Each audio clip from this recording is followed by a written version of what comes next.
Nah, pemirsa, kini kami ajak Anda melihat depo kereta di Depok yang diklaim terbesar di Asia Tenggara. Sudah ada reporter kami MZ Ardiwinata di sana. Silakan MZ dengan laporannya. Baik, terima kasih Maria, dan betul sekali pemirsa, sekarang ini saya sudah berada di depo kereta api yang ada di Depok, Jawa Barat.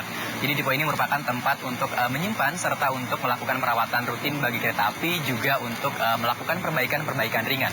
Dan saya merasa bangga sekali bisa berada di depo ini. Kenapa? Karena yang pertama, ini tidak sembarangan orang ya bisa masuk ke sini, dan memang harus steril tempat ini. Dan yang kedua adalah depo ini memang merupakan depo yang terbesar di Indonesia, bahkan di Asia Tenggara. Dan depo ini mempunyai luas kurang lebih sekitar 26 hektar, itu yang mempunyai 14 tempat parkir yang tentunya bisa menampung kurang lebih 243 kereta listrik.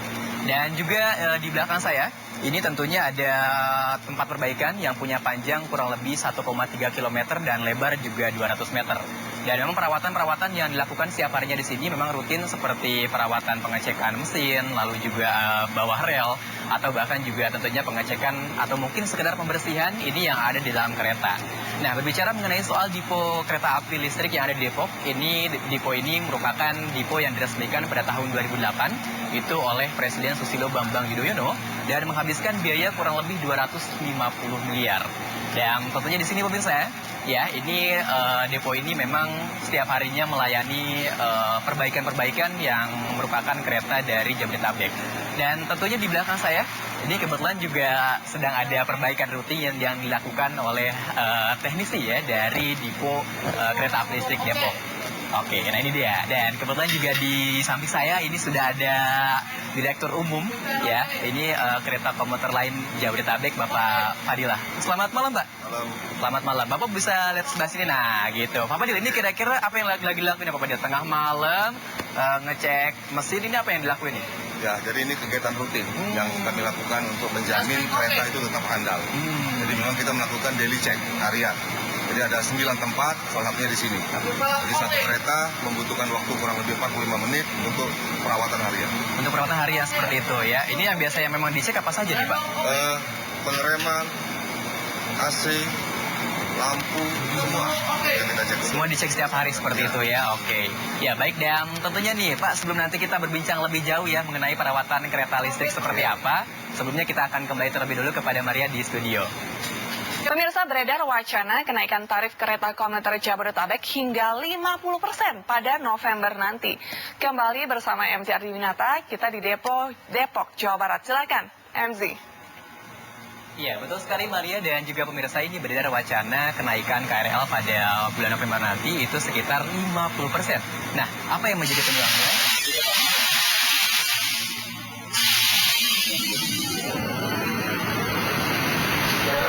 Kementerian Perhubungan telah mengajukan tambahan subsidi untuk kereta api komuter sebesar 160 miliar rupiah kepada Kementerian Keuangan. Dana subsidi yang tersedia akan habis pada November ini. Jika dana subsidi tak ditambah, bisa jadi tarif kereta komuter akan naik hingga 50%. Jadi PT KCJ sampai dengan saat ini masih menunggu ketetapan dari pemerintah, karena mungkin Kementerian Perhubungan sedang melakukan koordinasi dengan Kementerian Keuangan untuk penambahan alokasi dana PSO tersebut. Jadi memang belum ada kepastian. Di tengah wacana kenaikan tarif kereta komuter, masyarakat merasa pelayanan kereta api komuter masih belum memuaskan. Kalau saya kira sih kurang bagus ya, kurang pelayanan di situ, pelayanannya kurang. Kenapa kurang itu seperti apa, Mas? Masih suka telat, gerbong-gerbong kereta yang akhirnya telat lambat, bikin orang-orang kantor, telat juga kita nunggunya. Tapi memang setiap hari sering ini ya? Kalau setiap hari telat pasti itu aja, jam berangkat kantor, pulang kantor, penuh. Kalau tentang jam keberangkatan, kedatangannya itu bagaimana? Kedatangannya ya nggak tentu, kalau lambat sama aja sih, kalau lambat juga coba berhentiin. Nah, soalnya kebanyakan kereta jadi ditunda, jadi berhenti dulu gitu. Mereka berharap pelayanan kereta komuter terus ditingkatkan, terutama masalah gerbong dan kepastian jadwal keberangkatan kereta. Demikian laporan tim liputan Topik. Iya, nah baik pemirsa dan juga kita kembali ke Pak Fadil. Pak Fadil, sebelum kita membahas mengenai perawatan KRL nih Pak Fadil, ini mungkin bisa sedikit, saya juga penasaran ya, mungkin bisa sedikit dijelaskan Pak bagaimana tanggapannya terhadap wacana kenaikan KRL sebanyak 50% pada bulan November nanti Pak? Ya, jadi memang di media sudah rame ya. Betul. Di media sudah rame, berbagai macam tanggapan dan lain-lain. Tapi prinsipnya kami di KJJ itu masih menunggu kepastian dari pemerintah. Karena ada peraturan menteri yang akan mengatur tentang berapa yang akan dibayarkan oleh penumpang. Jadi nanti setelah itu dikeluarkan oleh pemerintah, berapapun besarannya, mungkin juga bisa nggak naik, dan nanti kita akan ikuti. Jadi sekarang sudah banyak yang membahas, karena Facebook kita memang tidak bisa sampai akhir tahun. Ya. Akan berakhir di tanggal 8 November, tapi kita terus berkoordinasi dengan Kementerian Perhubungan dalam hal ini untuk nantinya yang kita tunggu itu adalah keputusannya.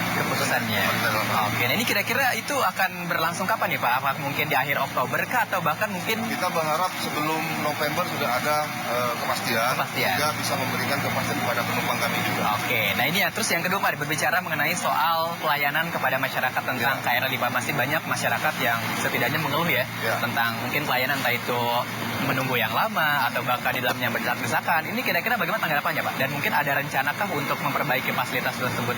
Ya, jadi kami punya 85 transit.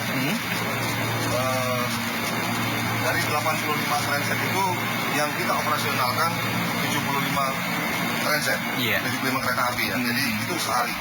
Itu mewakili 884 perjalanan. Dan kita akan coba naikkan sesuai program, nanti sampai akhir tahun itu akan menjadi 988 perjalanan. Nah, permasalahannya begini, ini teman-teman sekalian setelah perawatan, kalau dari data ya, sharing penumpang yang menggunakan kereta api itu baru di angka 4% dari total orang yang beraktivitas di Jabodetabek. Jadi sebetulnya seberapapun kita tambah armada, yang dirasakan penumpang itu kayak nggak ada perubahan. Tetap seperti itu ya Pak ya? Padahal tahun ini kita mendatangkan 120 kereta. Dan sudah kita operasionalkan. Dan ini sedang tes pengujian sama kementerian. Kemudian minggu depan sudah kita tambah 2 lagi. Sudah tambah 2 lagi gitu ya Pak ya? Oke, nah ini berbicara mengenai soal, kita kembali ke perawatan KRL nih Pak ya. Ini biasanya kalau misalkan setiap harinya sendiri Pak, ini perawatan yang dilakukan oleh teman-teman di sini ini biasanya mencakup berapa kereta nih Pak? Yang kita operasionalkan setiap hari itu ada 69 transit, 69 rangkaian, dan itu semua harus dirawat hariannya. Kita punya 9 tempat perawatan, ini salah satunya di Dipo Depok ini yang cukup besar, dan ini bisa menampung hampir 400 kereta. Jadi itu yang dilakukan pengecekan.